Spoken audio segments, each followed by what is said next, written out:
Students, this is Jayadeep, maths teacher.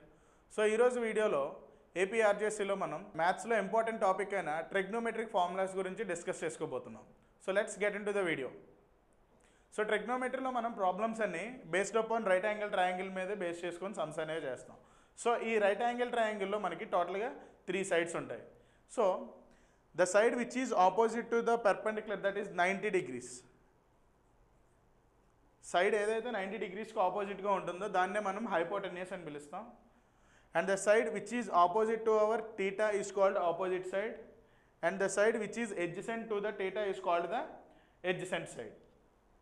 ఈ 3 సైడ్స్ని base చేసుకొని మనకి ట్రిగ్నోమెట్రిక్ రేషియోస్ అనేవి రాస్తాం. సో టోటల్గా మనకి ట్రిగ్నోమెట్రిక్ రేషియోస్ అనేవి 6 రేషియోస్ ఉన్నాయి. Though 6 ratios are sine theta, cos theta, tan theta, secant theta, cosecant theta and cot theta. So ఇప్పుడు నేను ఈ 6 ట్రిగ్నోమెట్రిక్ రేషియోస్కి మీకు ఫార్ములాస్ అనేవి ఇక్కడ ఇస్తాను. సేమ్ సైన్ టీటాకి formula opposite by hypotenuse. And sine టీటాని మనకి ఎప్పుడైనా గివెన్ క్వశ్చన్లో ఇన్ టర్మ్స్ ఆఫ్ కొసీకెంట్లో అడిగితే దాన్ని మనం 1/కొసీకెంట్ అని రాస్తాం. Because the sine is inverse of cosecant. మనకి సైన్ అనేది కొసీకెంట్కి ఇన్వర్స్ అనమాట sine. And next cos theta formula. Cos theta is equal to adjacent by hypotenuse. And cos is the inverse of secant. అందుకే మనం కాస్ని ఇన్ టర్మ్స్ ఆఫ్ సీకెంట్లో రాయాలంటే 1/సీకెంట్ అని రాస్తాం. The cos is inverse of the secant. And next tan is equal to opposite by adjacent. tan is the inverse of cot theta. tan అనేది cot టీటాకి ఇన్వర్స్ అవుద్ది. ఎప్పుడైనా మనకి tan టీటా ఇచ్చి right in terms of cot అంటే మనం ఇలా రాయొచ్చు, tan theta is equal to 1/కాట్ టీటా. సో ఇప్పుడు మనకి సైన్కి, కాస్కి, టాన్కి ఫార్ములాస్ తెలుసు. And these 3 trigonometric ratios are inverse of these 3 trigonometric ratios.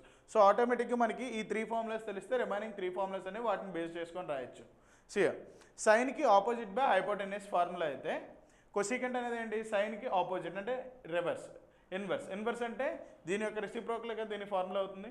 So అప్పుడు కొసీకెంట్ని మనం ఏమైనా రాయొచ్చు, hypotenuse by opposite. Hypotenuse by opposite because it is the reciprocal of sine theta. మన కొసీకెంట్ అనేది రెసిప్రోకల్ ఆఫ్ సైన్ థీటా కాబట్టి reciprocal అంటే ఏంటి, న్యూమరేటర్ని డినామినేటర్లో, denominator న్యూమరేటర్లో రాస్తాం. సో ఆపోజిట్ బై హైపోటెన్యూస్ అనేది కాస్త మనకి హైపోటెన్యూస్ బై ఆపోజిట్ అవుతుంది. And next thing cosecant theta అనేది ఎప్పుడైనా సైన్ థీటాలో రాయమంటే we can write it as a 1/సైన్ theta. Next secant theta same it is the inverse of cos theta.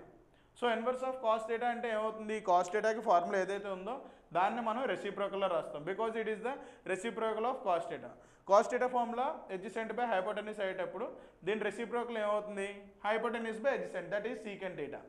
Secant theta అంటే formula hypotenuse by adjacent. And next secant theta అనేది కాస్కి inverse కాబట్టి ఎప్పుడైనా ఇన్ టర్మ్స్ ఆఫ్ కాస్ట్లో రాయమంటే మనం secant theta is equal to 1/కాస్ అని రాస్తాం. And next final one is cot theta. Cot theta is the inverse of tan theta. So inverse అంటే మనం అగైన్ దీని యొక్క రెసిప్రోకల్ రాస్తాం కాట్ థీటాకి formula. If tan theta is equal to opposite by adjacent అప్పుడు కాట్ థీటాకి మనకి adjacent by opposite అవుతుంది ఎందుకంటే దీని యొక్క రెసిప్రోకల్ కాబట్టి కాట్ థీటా. సో కాట్ థీటాని ఇన్ టర్మ్స్ ఆఫ్ టాన్లో రాయమంటే మనం cot theta is equal to 1/tan theta అని రాస్తాం. టాన్కి కాట్కి మనకి కొన్ని రిలేషన్స్ అనేవి ఉన్నాయి. టాన్ అనేది ఇన్ టర్మ్స్ ఆఫ్ మనకి సైన్ అండ్ కాస్లో రాయమంటే we can write it as a tan theta is equal to sine by cos. లేదు మనకి in terms of secant and కొసీకెంట్లో రిప్రజెంట్ చేయమంటే tan థీటాని we can write it as a secant by cosecant. లేదు అలా కాదు సైన్ అండ్ సీకెంట్లో represent చేయమంటే we can write it as a tan is equal to sine into secant. Same అలాగే కాట్కి కూడా రాయొచ్చు. కాట్ థీటా అంటే formula it is the reciprocal of tan కదా కాస్కి. సో అన్ని రెసిప్రోకల్స్ వస్తాయి మనకి. సో టాన్ ఫార్ములా ఏంటి, సైన్ బై కాస్. మరి టాన్ రెసిప్రోకల్ ఏమవ్వాలి, కాట్ కాబట్టి sine by cos reciprocal cos by sine. Same tan in terms of secant and cosecant. ఇది కాట్ కూడా in terms of secant and కొసీకెంట్లో రాయమంటే దీని యొక్క రెసిప్రోకల్ అవుతుంది cosecant by secant. And next cot అనేది in terms of cos and కొసీకెంట్లో రాయమంటే cot theta is equal to we can write it as a cos theta into cosecant theta. These are all about our trigonometric ratios and they formulas. So ఇప్పుడు నేను మీకు చెప్పబోయేది trigonometric table. మన maximum ఈ ట్రిగ్నోమెట్రీలో sums అన్ని ఈ trigonometric table మీదే ఈ వాల్యూస్ మీదే బేస్ చేసుకొని చెప్తాం. సో sin 0 వాల్యూ ఎంత, sin 30 వాల్యూ ఎంత, cos 45 వాల్యూ ఎంత. సో ఈ వాల్యూస్ అనేవి మనం ఈజీగా ఎలా గుర్తుపెట్టుకోవాలి, ఒకవేళ మీకు రాకపోయినా ఎప్పుడైనా టేబుల్ వేయాలంటే ఈజీగా ఎలా వేసుకోవాలనేది చాలా సింపుల్గా చెప్తాను నేను. సిఎం మనకి తెలిసిన వాల్యూస్, స్టాండర్డ్ వాల్యూస్ అనేవి 0 degrees, 30 degrees, 45, 60 and 90. ఓన్లీ ఈ 5 అనేవి మనకి స్టాండర్డ్ వాల్యూస్. వీటికి మనకి కొన్ని వాల్యూస్ అనేవి వస్తాయి. సో ఆ వాల్యూస్ అనేవి మనం ఎలా ఫైండ్ అవుట్ చేసుకోవాలి? సేమ్ దేనికి నేను సింపుల్ ట్రిక్ చెప్తాను చూడండి. సో ఫస్ట్ సైన్ థీటాకి ఈ వాల్యూస్ అన్నీ ఫ్రమ్ 0 to 4 వరకు 0 నుంచి స్టార్ట్ చేస్తారు వాల్యూస్. 0, 1, 2, 3 and 4. ఇది ఫస్ట్ స్టెప్ మనం చేయాల్సింది. సెకండ్ స్టెప్ ఏంటంటే ఇఫ్ ఈ వాల్యూస్లో హైయెస్ట్ వాల్యూ తోటి మొత్తం వాల్యూస్ అన్ని డివైడ్ చేయాలి. And I know that this 4 is the highest value in the given. 4/4/4/4/4. Next వీటిలో ఏమైనా క్యాన్సిలేషన్స్ అయితే క్యాన్సిలేషన్స్ చేసేస్తారు. సో 0/4 అంటే మనకు తెలుసు 0 by ఎనీథింగ్ ఈజ్ 0. 1/4 అంటే 1/4. 2/4 అంటే 2 1s 2 2s. 3/4ని చేంజ్ చేయలేం కాబట్టి 3/4 అనే రాస్తాం. 4/4 క్యాన్సిల్ అవుతుంది కాబట్టి 1. Second step. Next final step మొత్తం అన్నిటికీ రూట్ అప్లై చేస్తాం. √0, √1/4, √1/2, √3/4, √1. సో సాల్వ్ చేస్తే √0 we know that 0, √1 అంటే 1 and √4 అంటే 2. we know that √1/4 value is 1/2 and √1 is 1, √2 value. So √2. The value of 2 is √2. 2 is a not a perfect square కాబట్టి √2 అని రాస్తాం.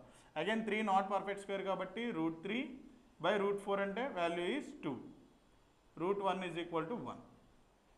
So మనకు వచ్చిన వాల్యూస్ ఏంటి? 0, 1/2, 1/√2, √3/2 and 1.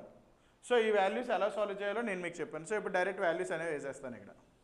సో 0 మనకి sin 0 వాల్యూ 0 వచ్చింది, 30 వాల్యూ 1/2 వచ్చింది, 45 వాల్యూ 1/√2 వచ్చింది, 60 వాల్యూ √3/2 వచ్చింది అండ్ 90 వాల్యూ 1 వచ్చింది. అండ్ నెక్స్ట్ మీకు కాస్ కావాలంటే సో కాస్ అనేది సైన్కి కాంప్లిమెంటరీ రేషియో అని చెప్తాం జనరల్గా. Cos is nothing but complementary ratio of sine. So sine complementary ratio అంటే సో ఇవే వాల్యూస్ మనకి రివర్స్లో రాసుకొని వస్తాం. So what is the sine 90 value 1 కాబట్టి కాస్ 90 వాల్యూ 1 అవుతుంది. అండ్ నెక్స్ట్ ఈ వాల్యూస్ మనకి లెఫ్ట్ నుంచి రైట్కి ఎలా రాస్తామో కాస్లోని ఈ రైట్ నుంచి లెఫ్ట్కి ఎలా రాసుకుంటూ రావాలి. 1, 1, √3/2 అండ్ నెక్స్ట్ దిస్ ఈజ్ √3/2. ఇది 1/√2 సెంటర్లో ఉంది కాబట్టి సేమ్ అదే రాస్తారు. అండ్ నెక్స్ట్ ఇక్కడ 1/2 కాబట్టి దిస్ ఈజ్ 1/2 అండ్ 0 కాబట్టి this is 0. You will got sine and cos. tan, we know the formula for tan theta. tan theta అంటే ఫార్ములా ఏంటి? sin by cos. tan in terms of sin and cos లో రాయాలంటే ఏం రాస్తాం? tan theta is equal to sin by cos. So ఇప్పుడు మనం sin by cos అంటే ఇప్పుడు tan 0 అంటే ఏమవుతుంది? sin 0 by cos 0. tan 30 అంటే sin 30 by cos 30. So tan 0 కావాలి నాకు. sin 0 by cos 0 అంటే మీనింగ్ ఏంటి? 0/1 that is 0. And next tan 30 అంటే sin 30 by cos 30. So sin 30 by cos 30 అంటే ఇప్పుడు ఏమవుతుంది నాకు? Denominators both are same. So 2 cancel అయితే I got 1/√3. So tan 30 is 1/√3. So tan 45.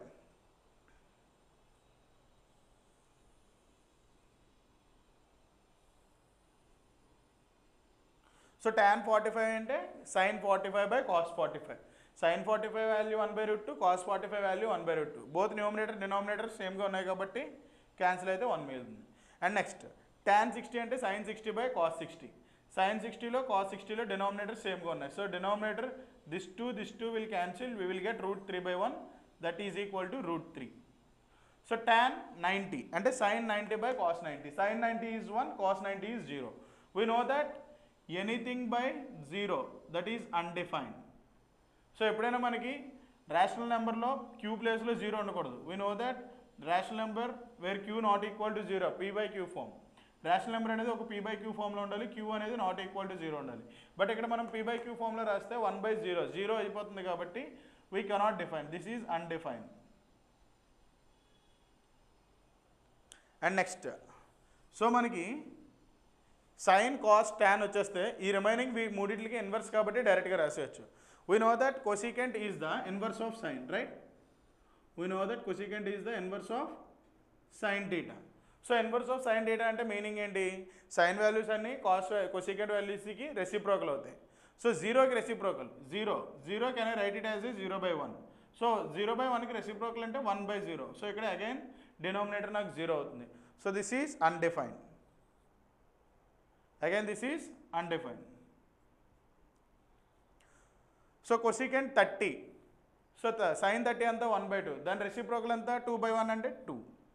Cosecant 45, sine 45 √2. మరి cosecant 45 1/√2 కాస్త రెసిప్రోకల్ అయితే √2. And this is 2/√3. Reciprocals, all are reciprocals. 1 reciprocal is always 1. Next secant. So secant is the reciprocal of cos. Secant అనేది దేనికి reciprocal, కాస్కి reciprocal. So cos values అన్నీ మనం reciprocals వేస్తే secant values వచ్చేస్తాయి. Secant 0 that is 1. Secant 30 that is 2/√3. Secant 45 that is √2. Secant 60 that is 2. And 0 reciprocal is undefined.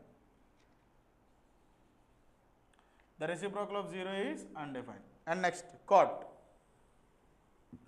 Finally, cot is reciprocal of 1/tan. So tan యొక్క reciprocal cot. So వీటి యొక్క reciprocals కాట్లో వేస్తాం మనం. 0 reciprocal is undefined, 1/√3 reciprocal is √3, 1 reciprocal is 1, √3 reciprocal is 1/√3, and undefined reciprocal is 0. జీరోకి reciprocal undefined అయితే అన్డిఫైన్కి reciprocal అనేది 0 అవుతుంది. This is all about trigonometric table. మీరు ఈ టేబుల్ అనేది అలా సింపుల్గా నేర్చుకుంటే ట్రిగ్నోమెట్రీలో ఇచ్చే మ్యాక్సిమం సమ్స్ అనేవి వీటి మీద ఉంటాయి, సింపుల్గా సాల్వ్ చేయొచ్చు. సో ఇప్పుడు trigonometric complementary ratios and next trigonometric identities, ఇవే లాస్ట్ టాపిక్ మనకి ట్రిగ్నోమెట్రీలో. సో ఇవి నేర్చుకుంటే టోటల్గా మనం ట్రిగ్నోమెట్రీలో ఫార్ములాస్ అన్ని కవర్ చేసినట్టే. So trigonometric complementary ratios, what is mean by complementary ratio? So trigonometric complementary ratios అంటే మనకి సమ్స్ అనేవి సిఎల్. ఇఫ్ ట్రిగ్నోమెట్రీ మనకి చెప్పే స్టాండర్డ్ వాల్యూస్ అనేవి 0 degrees and 30 degrees, 45 degrees, 60 degrees and 90 degrees. So ఇలాంటి వాల్యూస్కి మన దగ్గర డైరెక్ట్ ఫార్ములాస్ ఉన్నాయి కాబట్టి సమ్స్ బేస్ చేసుకొని టేబుల్ బేస్ చేసుకొని చేసేస్తారు. But if they ask question like this, for example మీకు ఇలాంటి క్వశ్చన్ ఏదో ఇచ్చాడు, secant 55 divided by cosecant 35. So ఇలాంటి క్వశ్చన్స్ అనేవి ఇచ్చేటప్పుడు మీకు ఈ ట్రిగ్నోమెట్రిక్ కాంప్లిమెంటరీ రేషియోస్ అనేవి చాలా బాగా యూజ్ అవుతాయి. సో వాటికి నేర్చుకోవాలి. ఫస్ట్ మనం ఫార్ములాస్ ఏమేమి ఉన్నాయో చూద్దాం. సో సైన్ 90 - θ అని ఇన్ టర్మ్స్ ఆఫ్ కాట్లో రిప్రజెంట్ చేయాలంటే కాస్ θ అని రాస్తాం. అలాగే కాస్ θ అని ఇన్ టర్మ్స్ ఆఫ్ సైన్లో రాయాలంటే సైన్ 90 - θ అని రాస్తాం. నెక్స్ట్ కాస్ 90 - θ అని సైన్ θ అంటాం. సైన్కి కాస్కి సైన్ రెండు ఒకదానికొకటి ట్రిగ్నోమెట్రిక్ కాంప్లిమెంటరీ రేషియో అవుతాయి. అండ్ నెక్స్ట్ టాన్కి కాంప్లిమెంటరీ రేషియో కాట్ అండ్ కాట్కి కాంప్లిమెంటరీ రేషియో టాన్. సీకెంట్కి కొసీకెంట్కి కాంప్లిమెంటరీ రేషియో సీకెంట్ అండ్ సీకెంట్కి కాంప్లిమెంటరీ రేషియో కొసీకెంట్. మనకి ఎప్పుడు ఇచ్చే క్వశ్చన్స్ కూడా రిలేషన్ అనేది అలాగే ఉంటాయి. ఎప్పుడైనా మీకు ఇస్తే క్వశ్చన్ సీకెంట్ అండ్ కొసీకెంట్ మీద అడుగుతాడు, లేదా ఒకవేళ టాన్ అడిగాడంటే కాట్ అడుగుతాడు అక్కడ, లేదా సైన్ అడిగాడంటే కాస్ అడుగుతాడు. రిలేషన్స్ కూడా మీకు వాటిని బేస్ చేసుకొని అడుగుతాడు క్వశ్చన్స్ ఎప్పుడు. సో ఫర్ ఎగ్జాంపుల్ మనకి ఇలా 55కి 35కి టేబుల్ లేదు మన దగ్గర. సో ఇలాంటి సమ్స్ ఇస్తే ఎలా చేస్తాం? For example secant 55 by cosecant 35. So ఈ క్వశ్చన్ని సాల్వ్ చేయాలంటే మనకి కాంప్లిమెంటరీ రేషియో అనేది చాలా బాగా యూజ్ అవుతుంది. Can I right this 55 as a secant 90 - 35? నేను 55ని 90 - 35 అని రాయొచ్చా? 90లో 35 తీసినా కూడా 55. సో ఈ 55ని నేను 90 - 35 అంటే ఈ ఫార్ములాలో మార్చుకున్నాను నేను. ఇక్కడున్న 55ని 90 - 35 అని రాశాను. సో ఇప్పుడు నాకు now it is in the formula of sine secant 90 - θ. ఏ ఫార్ములాలో ఉంది? సీకెంట్ 90 - θ ఫార్ములాలో ఉంది. So what is the formula for secant 90 - θ? That is cosecant θ. ఇక్కడ నాకు θ ప్లేస్లో 35 ఉంది. So the formula for secant 90 - θ is cosecant θ. θ is nothing but 35. డినామినేటర్లో కూడా కొసీకెంట్ 35 ఉంది. సో రెండు సాల్వ్ చేస్తే we will get answer is 1. So ఇలాంటి టైప్ ఆఫ్ సమ్స్ మనం సాల్వ్ చేయడానికి కాంప్లిమెంటరీ రేషియోస్ అనేవి చాలా యూస్ఫుల్గా ఉంటాయి. And next coming to identities. Maximum sums అనేవి మనకి ఈ ఐడెంటిటీని బేస్ చేసుకునే సమ్స్ అనేవి చేస్తాం. ఐడెంటిటీస్ కూడా మనకి టోటల్గా 3 ఉన్నాయి. ఆ 3 ఐడెంటిటీస్ ఏంటంటే sine square plus cos square theta is equal to 1, secant square theta minus tan square theta is equal to 1, cosecant square theta minus cot square theta is equal to 1. మనకి ఎప్పుడైనా in terms of secant theta ఇచ్చి దాన్ని tan థీటాలో find out చేయమన్నా, cosecant ఇచ్చి cot theta find out చేయమన్నా, లేదా sign ఇచ్చి కాస్ ఫైండ్ అవుట్ చేయమన్నా, ఇలా వీటికి రిలేషన్స్ ఇచ్చి మ్యాక్సిమం సమ్స్ అనేవి మనకి వీటితోటే డెరైవ్ చేయమంటాడు. సో మనకి ట్రిగ్నోమెట్రీలో ఉన్న ఫార్ములాస్ అన్ని మ్యాక్సిమం నేను కవర్ చేశాను. అండ్ నెక్స్ట్ వీడియోలో మనం వచ్చేటప్పటికి ఈ ట్రిగ్నోమెట్రిక్ మీద ఉన్న డిఫరెంట్ ఎగ్జాంపుల్స్ ఈ ఫార్ములాని బేస్ చేసుకొని ఎలా చేయాలో చెప్తాను. Thank you.